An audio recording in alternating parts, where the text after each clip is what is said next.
Hi everybody, welcome back to my channel. This is part 3 of Qor Watercolors. I'm gonna show you a ginormous color swatch I made with all my new Qor watercolors. We're gonna do a painting at the end, but first we're gonna test and compare some of the colors to some of the other artist quality brands that I have on different types of paper. I have 100% cellulose cold press, 25% cotton, also cold press, and I have 100% cotton hot press paper. And here are some watercolors I'm going to compare this with. Here's my precious White Nights, and my second favorite, Sennelier. This one is our Qor, and we're gonna look at Schmincke. Let's start with 100% cellulose paper first.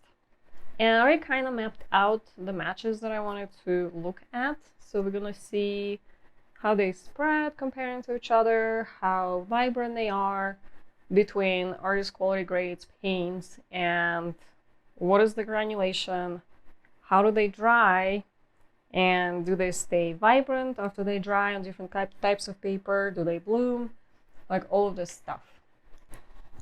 So let's look at Cobalt Teal first from Qor, and I'm gonna try to do similar swatches, meaning similar amount of water, and hopefully I'm going to be picking up similar amount of pigments.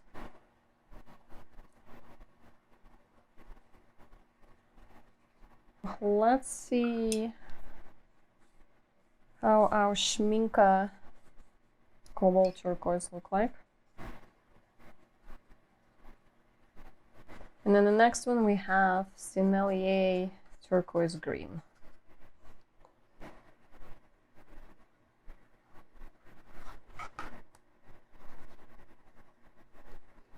That one doesn't really spread. I want to see, this looks very similar from how they've spread and the saturation. I think Schmincke was a little bit more saturated than this guy, and Sennelier didn't really flow like the rest of them. Also, I'm not seeing similar granulation. So let's see the magenta. Hello, magenta. So let's look at Schmincke first.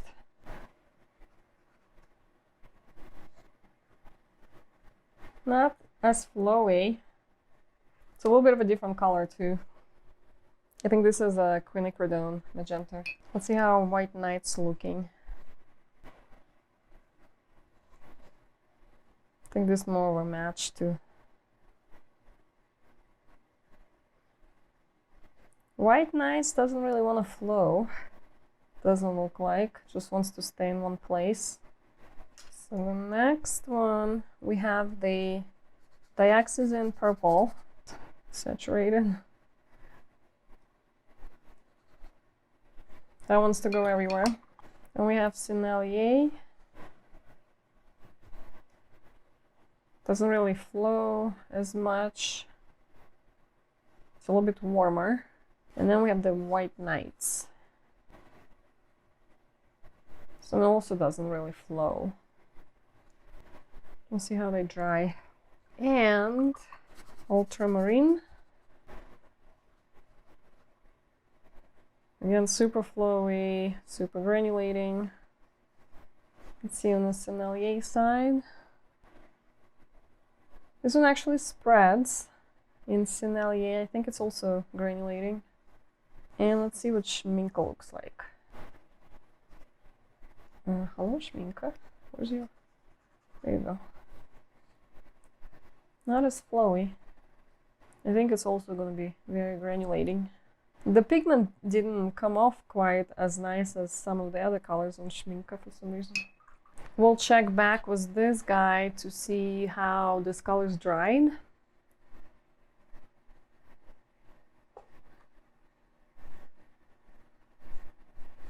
This is what they look like now. So again, this is a 100% cellulose paper, Qor on this side and other brands on this side. Let's see if there are any differences between, this is a 25% cotton, but it's also a cold press. So I want to see between these guys how they dry on different types of paper. So Cobalt Turquoise, Schmincke. So much brighter. And Sennelier. Okay, let's see Magenta. Schmincke. I want to see if this one's a different, better match. This one's like purple magenta. I think it looks better than the other one. And then we have White Nights.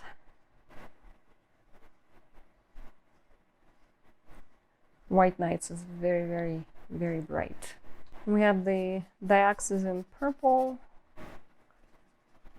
And we have the same color from Sennelier. It's on the warmer side. And the White Nights.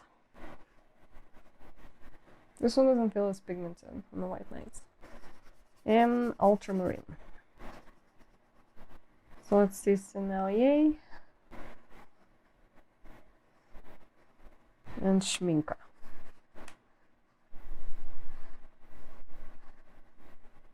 Okay, this is what they look like before they dry.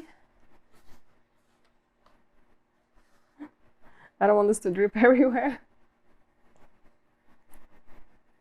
Now let's check back when it dries.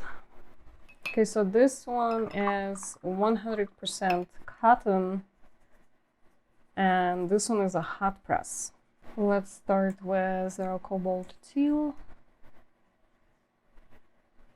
I feel like it's not as flowy on hot press. There's our Schmincke and Sennelier. And the turquoise green. Let's look at Magenta. Same one from Schmincke.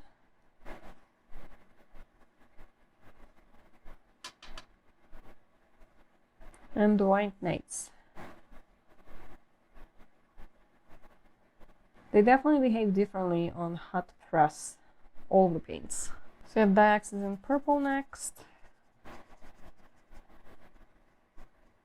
Same one from Sennelier. White Nights. Ultramarine. Ultramarine from Sennelier. And Schmincke. Let's wait until this all dries and I'll be right back. Okay, our test sheets are dry. This one is 100% cotton hot press, and they all dried kind of funky on this paper. I actually didn't really like any of them, but you can see how, I mean, it's smooth paper.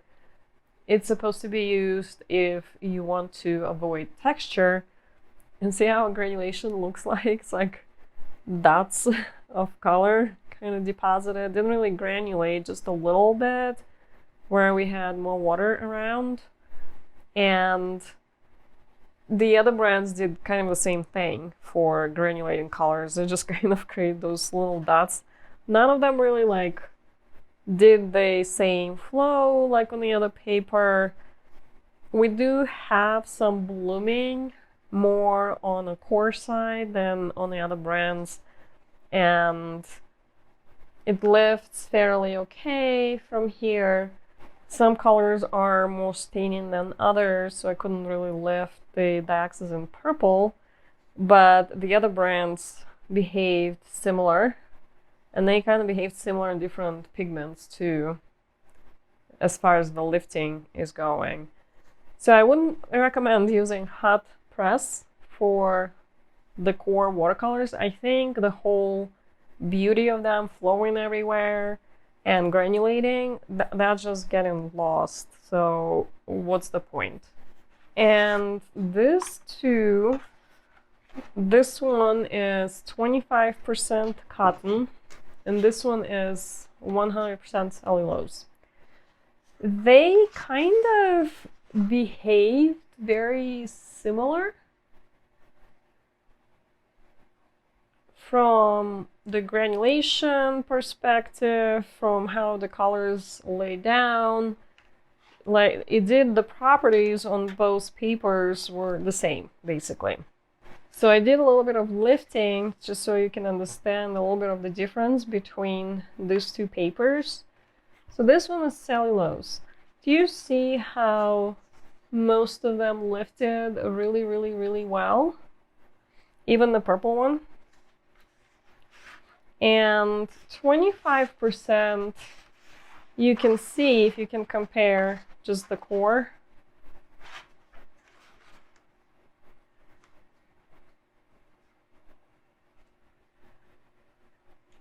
It just lifts a little bit better here than here, which means if it's 100% cotton cold press, it's gonna lift even harder.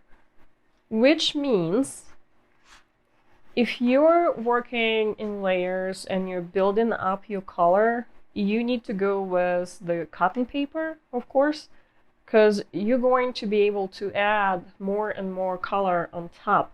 Since you can't lift all that well, you're not going to be washing out that layer underneath and adding more pigment onto the dry color.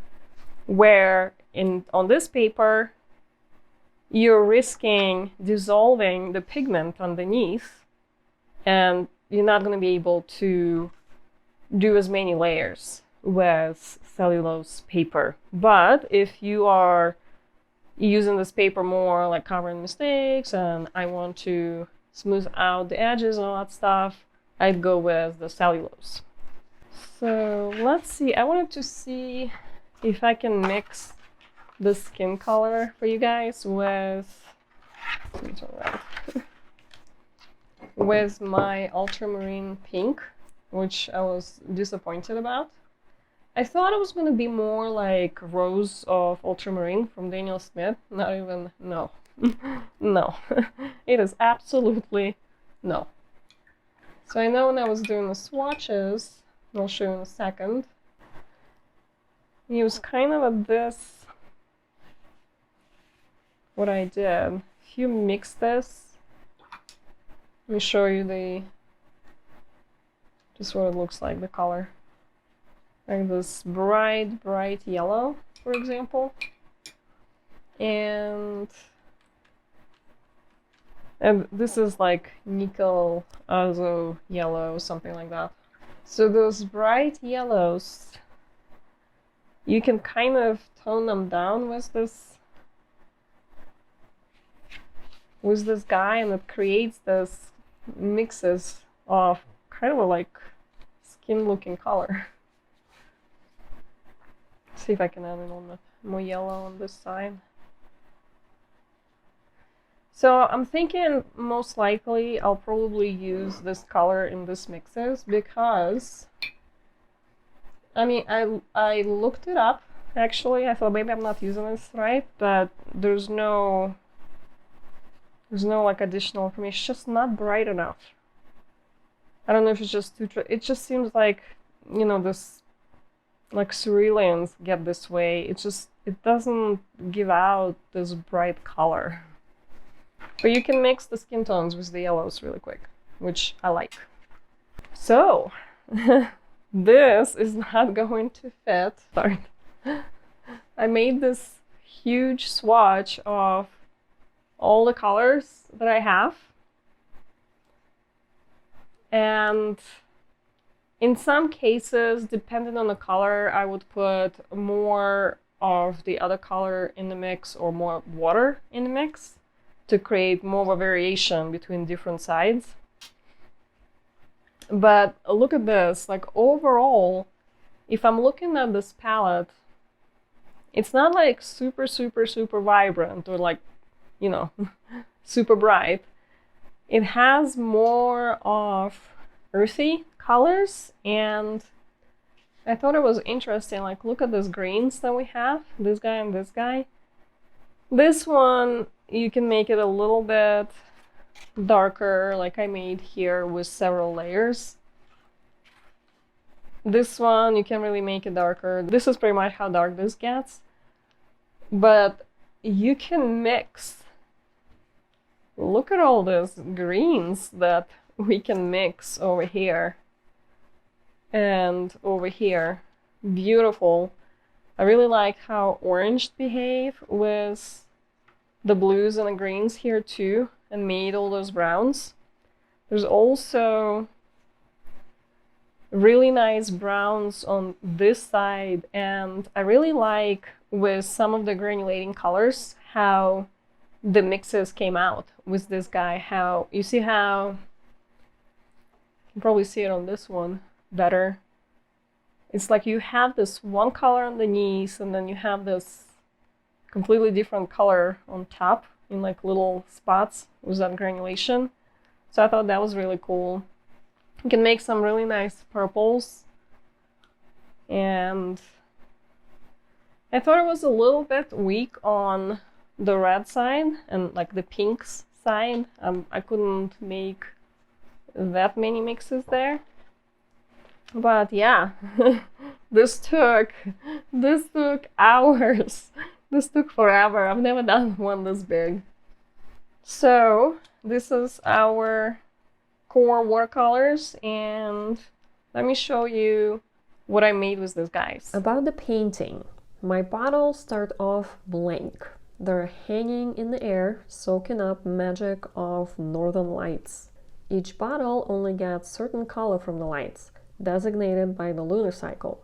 When complete, they contain powerful, shiny, colorful energy and are used for different types of potions. What is the final verdict for the Qor watercolors? I feel like they were different from your standard watercolors and got a little bit of getting used to. It took me a few paintings to get a feel for them. They love layers, similar to Sennelier in that respect. They will create this matte, beautiful finish, and color variation where some layers had more pigment in places will result in dimensional look. Plus, add on granulation for almost half of their colors. That also helps that color variation. I think they shine with texture and their unpredictability and ability to spread wet on wet. Some colors were not as saturated as other brands, where other colors were more saturated and vibrant. They lose a little bit of vibrancy when they dry and need 2 or 3 layers to stand out. I think everybody can use it for making super cool textured backgrounds, and if you want more controlled, vibrant look, you can go with different brand. You can't really tell on this painting. I'm going for strong, bold layers to make my bottles pop out, but when I did a portrait and did a few light layers, they created really nice transitions. Of course, I wasn't using as much water, so I had more control. So they layer really nice. Overall, I really enjoyed the process of trying these guys out. I'm glad I don't have 48 plus colors like I have in Sennelier. As you might have noticed, I only use certain colors out of it. And full-size pens for myself is a nice touch. I prefer those. I liked some of the colors a lot better than others, depending on their properties. In some cases, it was the vibrancy or ability to create mixes. In some cases, it was granulation or spreadability and flow. It helps that a lot of these colors are single pigmented, so you can create a lot of mixes without creating mud. By the way, Qor website has a really nice information about these paints with nice swatches of different properties of the paints. They also sell their hand-painted all-color swatches with full information for $98.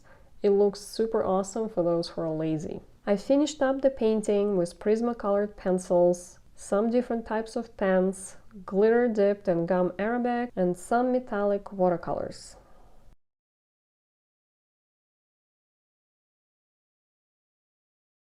Thank you so much for watching. Please like, subscribe, love to all, and have a great day.